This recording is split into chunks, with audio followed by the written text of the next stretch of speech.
Hi, my name is Morgan McCabe, and I will be talking about the different educational strategies I will use in my classroom. The first methodology that we will be going over is the Kodály methodology. Zoltán Kodály was a Hungarian composer, ethnomusicologist, music educator, and all-over advocate for music education. During the 1950s was when Kodály began developing the Kodály method. The Kodály method was being developed in the 1940s and 1950s in Hungary. Kodály created this method because he believed that all students need to be able to sing to learn their music. The first part of his philosophy is that all people who are capable of lingual literacy will be capable of musical literacy. He believes that if someone can read a language, they can read music. The second part of his philosophy is that singing is the best foundation for musicianship. Making sound is the first natural activity that anyone can do, so taking that natural sound and forming it into singing is how Kodály believes music should be taught. The method also states that the only way to be most effective is to begin at an extremely young age, since this is when the brain is most vulnerable. The third part of this method is that children need to be taught through their own native language using folk songs and heritage compositions. Kodály begins this method because of his passion for his culture and heritage. This method also believes that only music of highest artistic value, both folk and composed, should be used. Following these last three tips, this method will help children understand the differences between music earlier in their lives. The last basis for the philosophy is that music should be the heart of the school curriculum. This means that music needs to be a core subject since it can be connected to all the other core subjects. Now we'll begin going over the Kodály method objectives. The first objective for this method is to develop the child's musical personality extent. This would involve bringing in music and instruments early in their age and showcasing them to the children. The second objective is to make sure that the child knows the language. One of the easiest ways to both teach language and music is by combining them both together. This will help the child become more musically illiterate and being able to read, write, and create vocabulary music in their native language. The third objective is to make sure the children know of their heritage, whether that be from folk songs in their native language or adding in cultural lessons to make sure the children know their heritage. The last objective of this method is to make sure that all children have all the available resources to learn about art and music from around the world. Whether this be through performing, studying, listening, or analyzing, giving children the opportunity to hear other music that is not their own. The Kodály sequence is known for its complete combination of other factors from other methods that we will go on later in this video. This specifically is the inclusion of the use of solfege. The first step is teaching the expressive elements, which are the vocab words for tempo, dynamics, and timbre, and how they are used in the song. The second step is using the inner hearing and musical harmony. This adds in melody, rhythm, form, and harmony, which is used by having the students repeat phrases after the teacher. The last portion is the musical memory step. This step is where solfege can come in handy. The teacher would sing a song on just a neutral syllable or solfege and have the students identify which song is being sung. Now I will begin going over our second methodology, which is the Orff method. Karl Orff was a German composer that began his practice in the 1920s. He described this idea as a perfect way to integrate and perform arts, music, and movement. Dorothy Gunther, who was a colleague of Orff's, opened up the Gunther School in Munich to provide a place for musicians to integrate their arts. Orff methodology's main idea is how to teach kids how to learn music easily. It begins by finding a natural setting where students can just begin learning their development issues of who they are and become comfortable with the act of music making. This method goes in that students should be comfortable in singing, moving, playing instruments, using speech in rhythmic and dramatic contexts. Students also have to be able to improvise simply in all areas and combine and compose their own pieces comfortably. When Orff goes over his learning process of the Orff method, he begins that students do not need to begin on anything difficult or challenging, meaning that all the materials used in any instance need to be basic, natural, simple, or something that the child can understand and think about in their worlds of fantasies. Some extra elements that need to be added into the Orff classroom include bourdons, which are drones.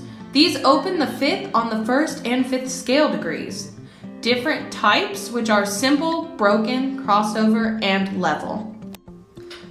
There was also a list of different percussive instruments that Orff would use in many of his teaching practices. These are displayed as xylophones, glockenspiels, marimbas, and metalophones.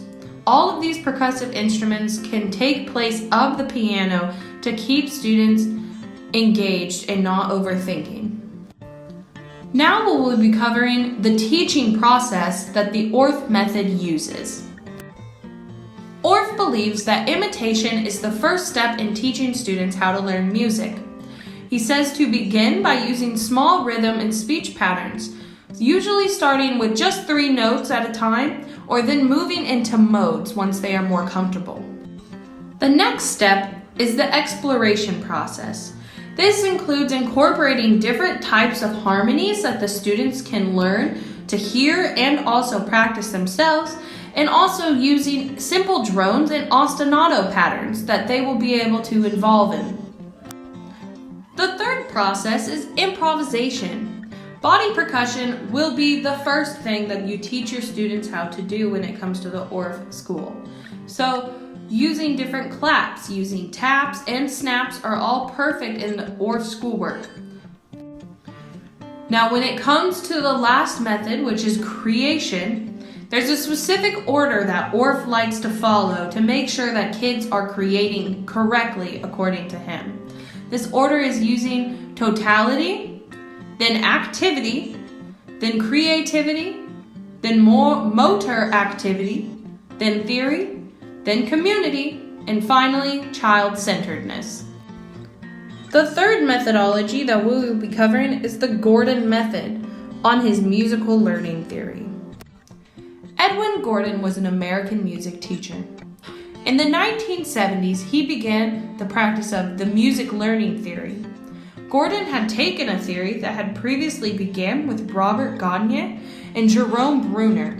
These two had started forming this theory because they believed that students had different kinds of learning processes and which required different teaching methods.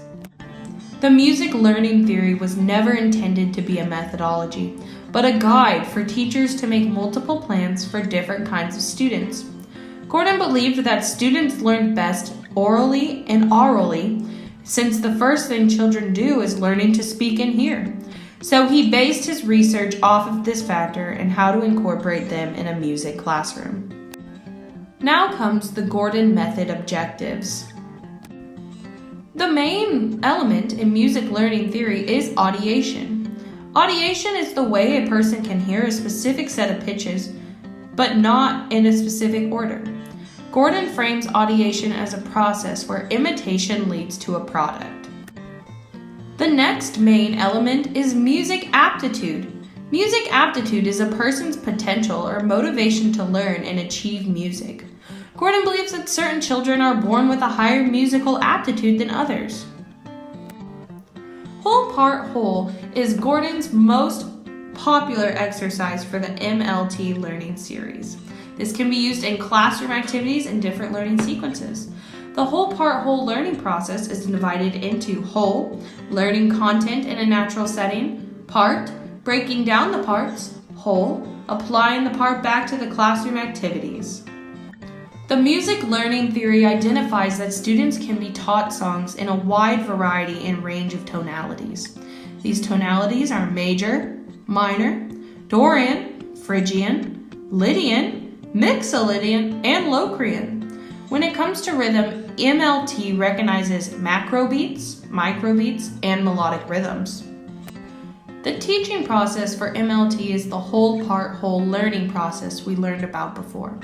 This specific process is divided into classroom activities and learning sequence activities.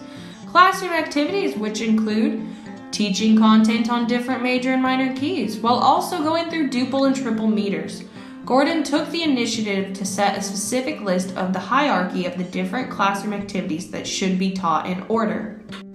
Gordon also clarifies that learning sequence activities need to last approximately 5 minutes. If they last longer, students may be overloaded and struggle with remembering. Using both of these techniques together form a complete learning process and help students understand in a natural setting in a comfortable way. Now we are on to our fourth methodology, Dalcroze, who uses eurythmics. Émile Jacques Dalcroze was the lead professor of harmony at the prestigious Conservatoire of Geneva. In the early 20th century, Dalcroze, the Swiss educator, began developing the Dalcroze method, or more famously known, eurythmics. Eurythmics was beginning to be developed in the early 20th century. Dalcroze created this approach that focuses on teaching concepts of structure, rhythm, and musical expressions, all while using movement and dance. This form helps students learn the basics of music by gaining a higher physical awareness through all their senses, distinctly kinesthetic. The goal for this method is for students that struggle with visual and oral learning to also have a guide so they can learn music. Using this method also gives the teachers an easier way to teach music earlier in their lifetime and still incorporate it in secondary levels. The main focus of eurythmics is kinesthetic movement. Dalcroze wanted all of the students to learn about rhythm and meters physically before visually. Another aspect of this method is vocabulary use. Even though the method is highly based on movement, adding in words and definitions can help the students find ways to incorporate them in their minds. There are many physical exercises that can use vocabulary to also learn the definition. Movement is a key component to this rhythmic education. Using movement provides another option for learners instead of the usual visual and oral learning. Involving movement will also help children stay energized and not tire so easily, while also developing their early motor skills.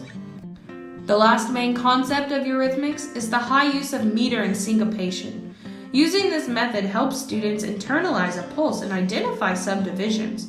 Syncopation can be difficult to teach when using so many words, but having the students stance and physically move can really help them understand how syncopation works. Other key concepts that Dalcroze highly referred to were helping forms of imagination, creative expression, and coordination. Although eurythmics is normally referred to as a method, Dalcroze did not like this approach to be called as such. There is not a set curriculum to be followed because it varies widely by each teacher on their personal interests, training, and skills, while making sure that it follows their students' age, location, culture, and needs. Although a teacher can decide whether they would like to begin with body movement or music, many of the examples were having the students walk to the beat, and then the beat stopped, they would clap what they walked. Another lesson was having the students walk the beat and make a big physical motion on every downbeat. This helps the teacher see which students understand the concepts being taught. The last methodology is world music pedagogy. Patricia Sheehan Campbell was the first person to coin the term world music pedagogy. World music pedagogy is another term for ethnomusicology, which is the study of music through a cultural aspect. This concept became popular in the 20th century. The basis of the study was happening in the United States because teachers were becoming more aware of the growing diversity of their students. WMP was beginning to form through a long, slow process. During the early years of the 20th century, the United States were receiving a diverse population of immigrants because of the wars. This led teachers to all subjects to become more aware of the change of the cultures in their classrooms. Before the 60s, most music classrooms were only teaching songs composed by white Europeans. It was not until the Immigration Act of 1965 were the arts bursting with many different cultures. W&P has grown because of the ethnomusicologists working to help students and teachers stop believing music is supposed to fit in a specific box. The world music pedagogy focuses on using interactions of movements, including dance in the songs to help teach the students different cultures. WMP also includes the use of instruments. Instruments are added when needed for specific songs. This also teaches the historic context behind any certain instrument, including maracas per se. There are 5 main phases when it comes to world music pedagogy. The first phase is attentive listening. Attentive listening is a directive focus on specific music experiences, which specify points of structure. The second phase is engaged listening, which is keeping active participation while listening to the music. The third phase is inactive listening. This is when the listener has learned the piece enough to perform it. Now the last 2 phases are based on performance structure.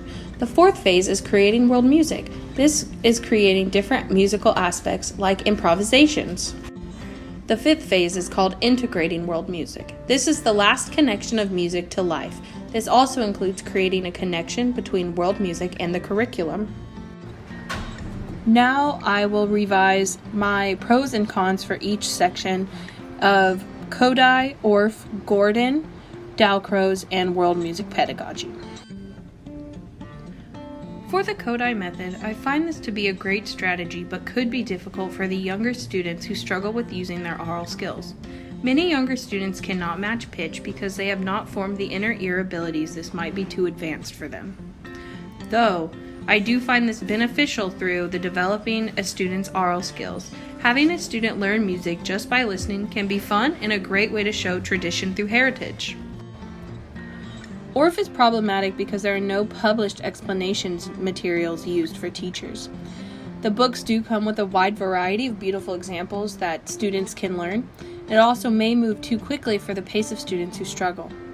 Though they do have a lot of development of musical learning, it's very relaxed and flexible, which moves on for wide varieties of children, and the varieties of song choices has students more excited to learn different things.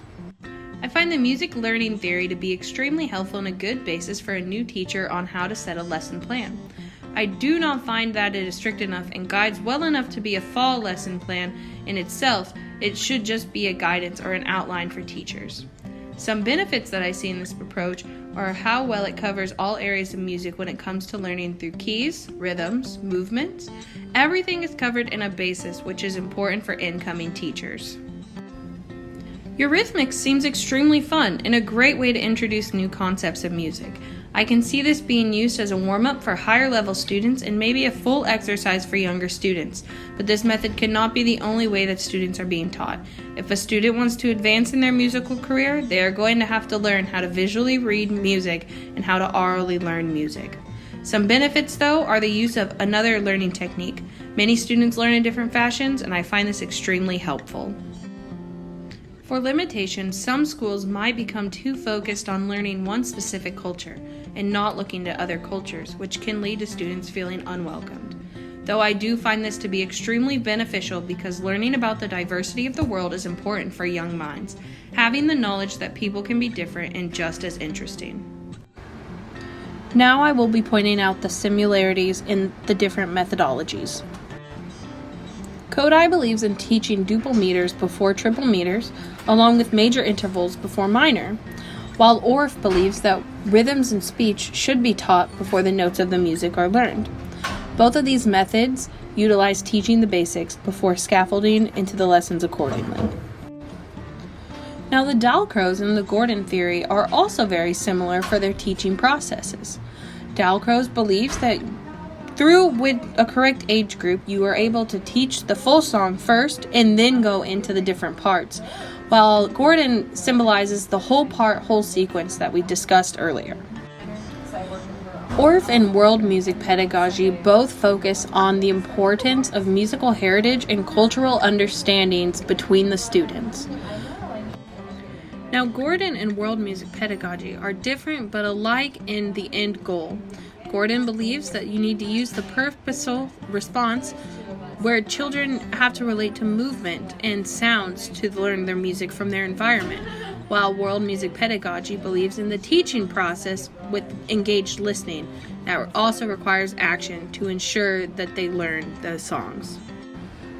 Dalcroze and ORF both utilize the strength of improvisation within their exercises. Dalcroze's fourth step in his process of teaching has the students improvise their own music and movements to the songs, while ORF also exhibits the use of improvisation when having the students incorporate of body percussion use. My last comparison is both Kodai and world music pedagogy. Both of these involve creating a strong foundation that's made through repetition and understanding of concepts. This is all done before adding any vocabulary used to cause any confusion for the students. Both of these strategies do align with a teacher to go outside of the box and to shape lesson plans. That way, students are able to be expressive on their own feelings. Now in this section, I will identify the elements that I find unique for each methodology. Here's the list of questions I will be answering when going through my contrasts. 1. Goals and elements.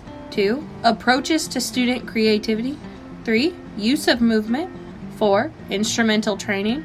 5. Music reading and writing. And 6. The teaching process.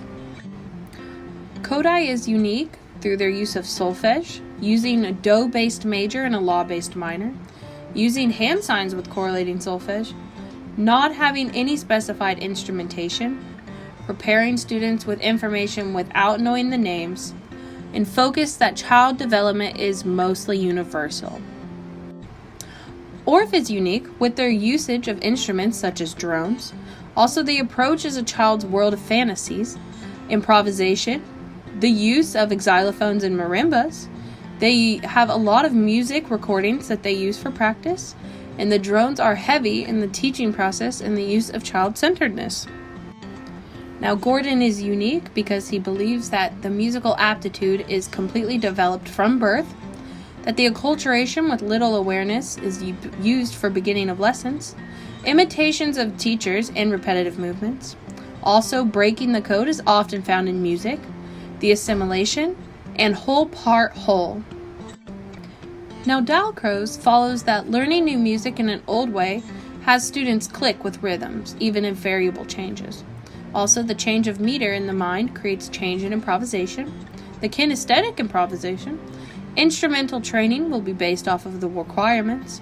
Less visual and more internal. And the first hearing adapts into improvisation immediately. Now, WMP is unique through the multiculturalism of curricular content, creativity of the history and origin, also engaged listening and in cooperative movement. Any instruments that correlate to the regions that they are studying, the value of each correlating, and then multiple stages of listening. Now is the time for me to decide which one is my favorite out of all of these teaching methodologies. Kodai, ORF, Gordon, Dalcroze, or world music pedagogy. For myself, I've decided that the two that I would like to incorporate in my classroom is a mix of the Dalcroze and the world music pedagogy. Dalcroze likes to use his approach that focuses a lot on teaching different concepts while also including movement and dance. This gives students with different learning abilities a better height of learning different things. But the World Music Project gives a wide variety of different cultures and differences that can come into your classroom more inclusive for all the students that vary and do not feel as if they are part of what is happening. I want my classroom to be very inclusive for all students that may struggle if it comes with the usual of visual and oral learning when it comes to music. But Dalcroze's guide of using kinesthetic learning and then the World Music Project, which includes different movements from all around the world and a different understanding, are the perfect thing that I need to be using in my classroom. In the future, of course, I will use different aspects from all of the different methodologies that we have learned from, but I will probably focus more on involving world music pedagogy and Dalcroze to make my classroom very inclusive and also easy step-by-step learning that's fun for the kids and fun for them to take home to their families.